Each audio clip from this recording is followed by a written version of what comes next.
नमस्कार, स्वागत है आप सभी का न्यूज़ ब्रॉडकास्ट में। फिर उठा नवीन जय हिंद का फरसा और इस बार ये फरसा कश्मीरी पंडितों के हक में उठा है। नवीन जय हिंद की माने तो अनुच्छेद 370 हटने के बाद भी कश्मीर के हालात नहीं बदले हैं। आज भी कश्मीर से बड़े तौर पर कश्मीरी पंडितों का पलायन जारी है। सरकार दावे तो कर रही है, लेकिन कश्मीरी पंडित की सुरक्षा को सुनिश्चित नहीं कर पा रही है। ऐसे में भारत सरकार को कश्मीरी पंडितों को AK-47 देनी चाहिए ताकि कश्मीरी पंडित अपनी सुरक्षा करने में खुद ही सक्षम हो जाए।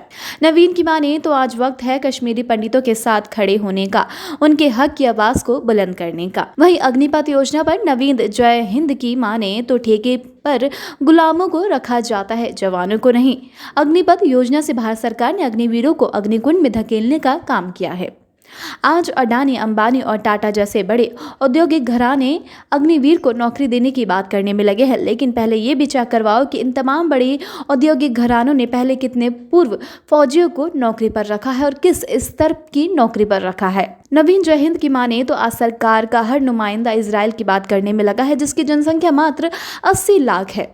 सरकार के रक्षा मंत्रालय को रूस की बात करनी चाहिए, जिसने अग्निपथ जैसी योजना को अपनाया था और रूस और यूक्रेन युद्ध में उसका क्या हश्न हुआ था। देखिए, 26 जून रविवार को जंतर मंतर पे प्रदर्शन होगा, जो कश्मीर के अंदर कश्मीरी पंडितों के साथ, जो कश्मीरी हिंदुओं के साथ और जो फौजियों के साथ जो घटनाएं हो रही हैं, जो हत्याएं हो रही हैं, तो उसके खिलाफ हम ये प्रदर्शन कर रहे हैं और सरकार से ये मांग करेंगे AK-47 दे सरकार वहाँ पे कश्मीरी पंडितों को। एक बात। दूसरी बात ये है कि कोई भी MP, MLA, मंत्री, मुख्यमंत्री को 2 दिन वहाँ पे गुजारने चाहिए। 1 लाख रुपए का हम इनाम देंगे अगर वो जाके वहाँ पे 1 घंटा फेसबुक लाइव करते हैं तो।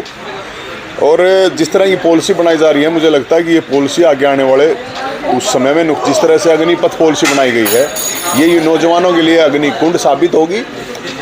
नौजवान जो हैं, मोदी जी को देश के नौजवानों की मन की बात सुननी चाहिए।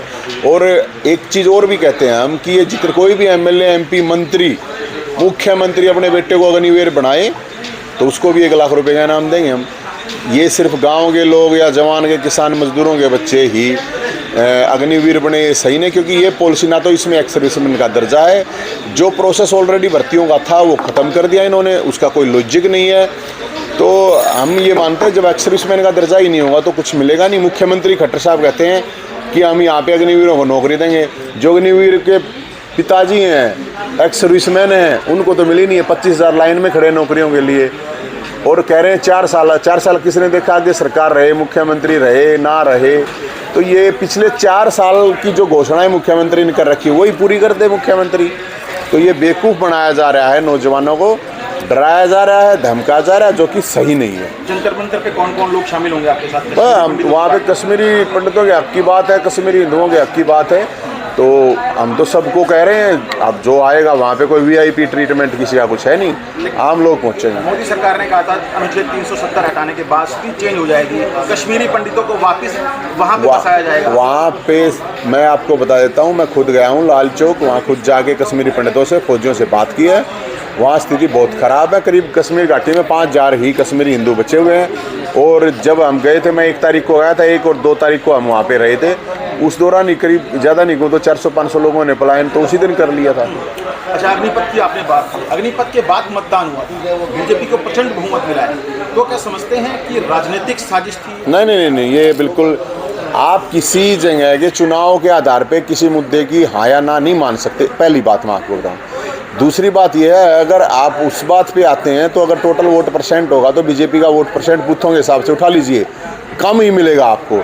और जानकारी मैं आपको दे दूँ, पिछली चारों पालिका जो थी करनाल के अंदर BJP के पास थी, अब की बार एक ही जीती है, वहाँ सब निर्दलीय जीत गए, वो भी 25-30 वोट से एक ही सीट जीती है। तो अगर ऐसे देखोगे आप तो पिछला परिणाम देखो ना, आप ये मत देखो ना।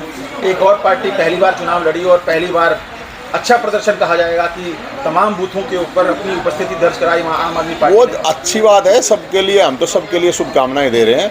हमारा काम तो समाज नीति है, राजनीति वाले राजनीति करें। जिस जमीन की बात कर रहे थे, अरविंद शर्मा ने लेटर जारी कर दिया है कि मुख्यमंत्री के साथ उनके रिलेशन अच्छे हैं, बहुत अच्छे। चलो बढ़िया है, अच्छे रखो, क्या प्रॉब्लम है। हमने तो ज़मीन का बोर्ड गार्ड रखा है, ज़मीन ले रखी है, अपना कब्जा ले रखा है।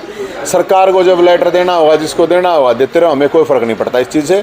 हमने वहाँ बोर्ड गार्ड रखा है, ज़मीन की तरफ सरकार ने देखा तो उसी ज़मीन में गार्ड देंगे, सरकार को ऊपर बनाएंगे भगवान परशुराम का मंदिर। अच्छा, एक कमेटी भी बनाई गई है मुख्यमंत्री मनोहर लाल की तरफ से। कुछ बनाओ ना बनाओ, अपना कोई ज़मीन पे बता दिया जिस तरह से कि कब्जा हमने ले लिया है, अब सरकार को वो लेटर देना, कब देना है, किसको देना, कोई फ़र्क नहीं पड़ता। शुक्रिया सर। वहीं पहरावर गांव की जमीन मामले में रोहतक के सांसद अरविंद शर्मा के स्पष्टीकरण मामले में नवीन जयहिंद की माने तो जमीन पर उनका कब्जा है और किसी के बयान और स्पष्टीकरण का कोई मायने ही नहीं है। सरकार ने हमारी जमीन की तरफ देखा तो सरकार को उसी जमीन में गाड़ देंगे। सरकार में दम है तो हमारा खूंटा पहरावर की जमीन से उखाड़ कर दिखाए। अब तक के लिए बस इतना ही। देश दुनिया से जुड़े तमाम अपडेट जानने के लिए हमारे चैनल को आज ही सब्सक्राइब कर ले। इस वीडियो को लाइक एंड शेयर करना बिल्कुल भी ना भूलें।